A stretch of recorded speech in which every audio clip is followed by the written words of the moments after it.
never slow up, no I don't take shit. I got no love for the fakeness. If you wanna play tough and wanna hate this, I'll always show up. I don't ever slow. Cuma bisa pasrah dan menikmati. Halo cuy, apa kabar nih? Laga Slas 2023 filmnya masih anget banget, mengisahkan seorang gadis lucu yang harus dirawat oleh pamannya karena kedua orang tuanya nih harus tewas karena kecelakaan. Tapi ini mah bukan sembarang dirawat cuy. Kayak gimana sih? Daripada penasaran ya, langsung aja kita gaskan. Film kali ini tuh berlatar di sebuah desa yang sangat asri. Di pagi hari biasalah ya ibu-ibu nih mau mandi. Namun air di bak kosong. Ia pun memanggil anaknya bernama Edmar, yang ternyata anak ibu ini lagi mengasah pedang cuy. Asah terus boy. Wala palang tubig doon, di ka man... Sambil marah-marah Edmar pun keluar. Ibunya juga marah-marah lah. Dipanggil kok nggak keluar-keluar. Edmar pun mengecek keran air, yang ternyata memang airnya keluar sedikit. Ia pun mengambil karet untuk mengencangkan selang air ini. Tapi tetap ibunya marah-marah mulu. Dah bu, jangan marah-marah lah, nanti cepet tua lah. Ulo, anak! Edmar pun dengan rasa malas menelusuri selang air yang siapa tahu nih ada kebocoran gitu kan. Pelan-pelan nih dia cari cuy, melewati hutan belantara. Tapi yang terjadi Edmar malah menemukan sebuah rumah, di mana di belakang rumah ini ada sebuah gubuk. Dia intip lah sama Edmar. Ada yang lagi mandi cuy. Adiknya Edmar pun berontak. Santapan manis nih kata si Edmar ya kan. Singkat cerita kita pun beralih ke ibunya Edmar. Ibunya Edmar berjualan di pasar. Seisi pasar lagi cemas cuy, karena ternyata uang sewa mereka selama ini tuh ditilep. Jadi mereka nih harus membayar gantinya yang tidak sedikit. Ya kalau nggak bayar ya mereka harus angkat kaki lah dari sana, alias digusur. Ini ngeri banget ya. Ang babae niya, ano nangyari ngayon? Ibunya Edmar pun melampiaskan kesalahannya pada Edmar. Di malam ini ibunya marah-marah. Mar harus kerja, Edmar harus bisa cari uang, jangan cuma duduk-duduk doang. Ya sebenarnya ini mah cuma bentuk kekesalan ibunya aja nih, karena apa yang terjadi di pasar tadi ya. Tapi si Edmar mah gak peduli. Di malam harinya, ia pun kembali berimajinasi main kuda-kudaan sama gadis sehat yang tadi dia intip. Hadeh, Edmar. Hari-hari berikutnya Edmar malah jadi secara rutin mengintip gadis ini mandi cuy. Sambil membangunkan adiknya, Edmar jadi makin penasaran. Diam-diam Edmar pun mengintip, sambil berharap dan juga membayangkan ya cuy. Namun tiba-tiba gadis ini pun dipanggil. Nah dari sini kita pun tahu gadis ini tuh bernama Karisma. Karisma tinggal bersama seorang om-om yang kurang sehat. Om ini namanya Vicencio. Hanya tinggal berdua. Karisma tentunya harus merawat om ini ya cuy. Namun ini mah bukan sembarang merawat. Karisma juga memberikan layanan bintang 5 kepada omnya ini. Bukannya melawan, Karisma malah seneng bisa memberikan apa yang omnya ini mau cuy. Mantap. Kita pun beralih ke pasar. Semua pedagang lagi bersatu untuk mencari keadilan. Karena mereka kan tidak tahu menahu nih kalau duit sewa mereka ditilep. Yang mereka taunya udah bayar sewa gitu ya. Apalagi mereka hanya rakyat kecil dan tidak tahu apa-apa. Hal ini membuat makin pusing lah ibunya Edmar. Di malam harinya ia pun meminta Edmar untuk memijatnya. Badannya sakit-sakit semua karena masalah yang terjadi di pasar. Namun Edmar malah menanyakan ibunya tentang almarhum ayahnya. Iya cuy, almarhum. Ayahnya Edmar sudah meninggal saat Edmar baru berusia 2 tahun. Jadi Edmar ini tumbuh besar tanpa sosok ayah cuy.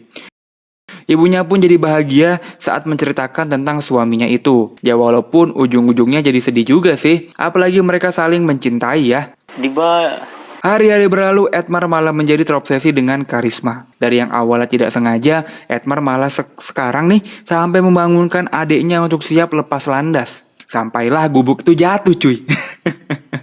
Edmar pun panik. Ia pun beralasan kalau dia lagi mencari kambing. Tapi Karisma mah bukan gadis polos. Dia tahu apa yang Edmar lagi lakukan. Bukannya marah, Karisma malah mengajak Edmar untuk kuda-kudaan. Lah ya udah, gaskan. Edmar telah resmi jadi bocah culun paling beruntung.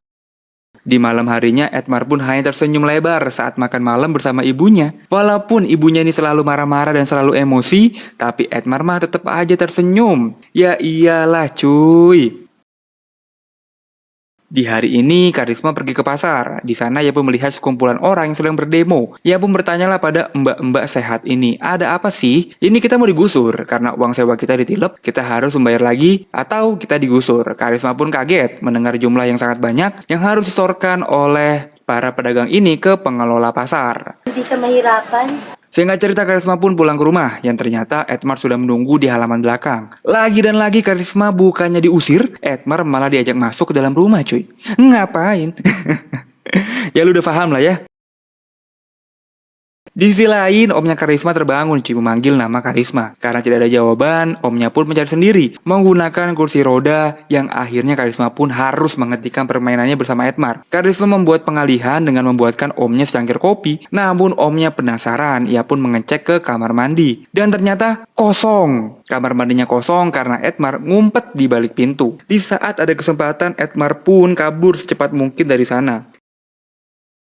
Edmar pun pulang ke rumah dengan rasa kecewa. Tapi namanya rezeki mah nggak kemana cuy. Jadi Edmar ini punya teman sebaya yang sangat sehat. Dedek gemes ini suka membantu ibunya Edmar menghias kukunya. Nah kebetulan dedek gemes ini sukalah sama Edmar. Dia pun mengajak Edmar untuk main kuda-kudaan. Aneh, Edmar pun menolak. Diajak kayak gimana pun Edmar menolak. Tapi ya daripada gabut, ya udahlah kata Edmar mah kita gaskan aja.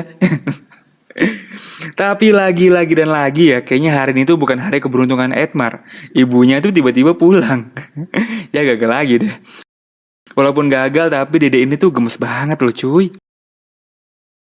Singkat cerita, malam pun tiba. Hujan deras tidak membuat Edmar putus asa. Bayang-bayang Karisma selalu saja berseliweran di kepalanya Edmar nih. Ia pun malah mengambil jaket dan OTW ke rumahnya Karisma. Di malam ini ternyata Karisma lagi bersenang-senang sama omnya cuy. Gerakannya meliak-liuk, membuat omnya cuma geleng-geleng doang. Begitu juga dengan Edmar yang tersenyum senang karena dia mah udah tahu gimana gurihnya Karisma. Namanya juga umur, Om Vicencio pun tepar. Nah inilah kesempatan emas bagi Edmar untuk gaskan. Karisma pun diberikan kode lewat belakang aja. Langsung deh, mereka tidak menyia-nyiakan kesempatan ini. Apalagi Karisma, anaknya nggak bisa diem cuy. Widih mantap betul pokoknya ya. Selesai dari kuda-kudaan, Edmar langsung buru-buru pulang ke rumah. Yang ternyata ibunya menunggunya pulang. Karena nggak biasanya nih Edmar pergi tengah malam begini cuy.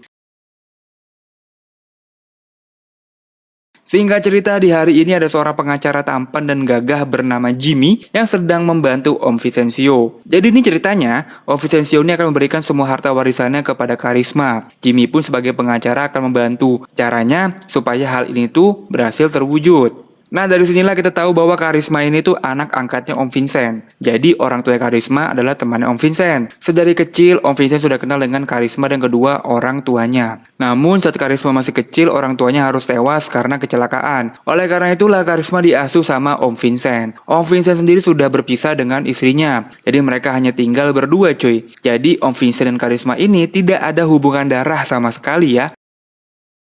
Singkat cerita di sore ini gantian, Karisma yang main ke rumahnya Edmar. Edmar pun langsung buru-buru keluar. Nah biar nggak ketahuan sama ibunya, Karisma pun diajaklah ke dalam motor. Ini modelnya tuh kayak becak motor gitu ya. Namanya udah cinta ya cuy. Di tempat kayak begini aja nih mereka mah langsung gaskan.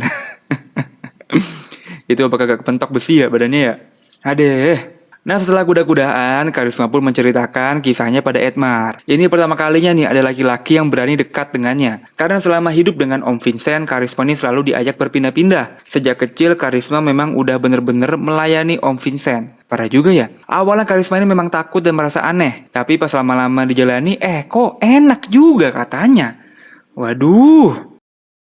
Hari-hari berlalu, Edmar dan Karisma pun selalu nge-push di saat Om Vincent sedang tidur. Namun hari apes tidak ada di kalender cuy. Di malam ini Om Vincent terbangun.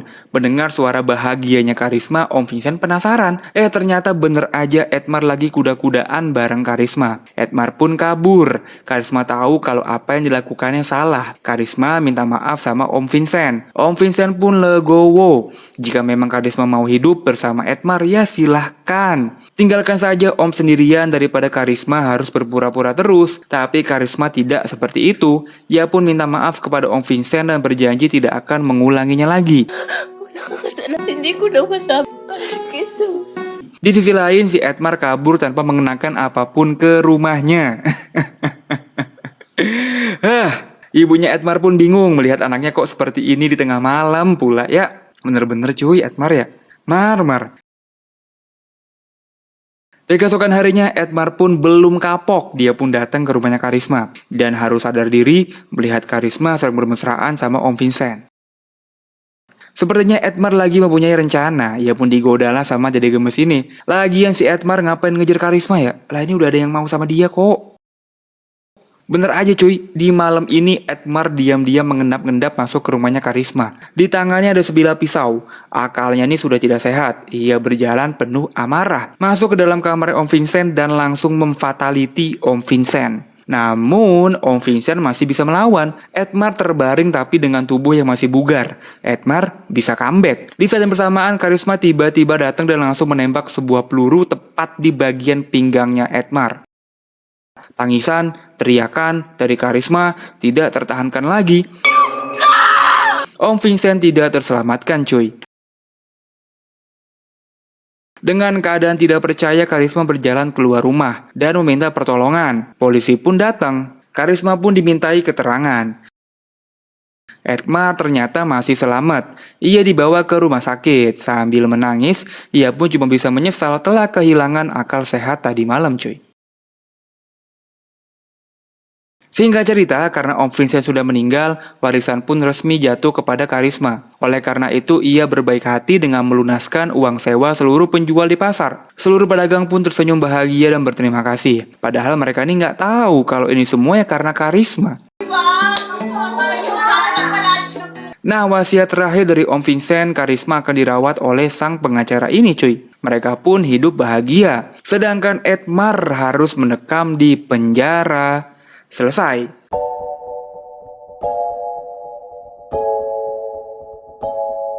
Legaslas 2023. Film ini tuh mengajarkan kita untuk tetap menggunakan akal sehat. Edmar sedang mabuk cinta, bener-bener mabuk sampai tidak bisa menggunakan akal sehatnya.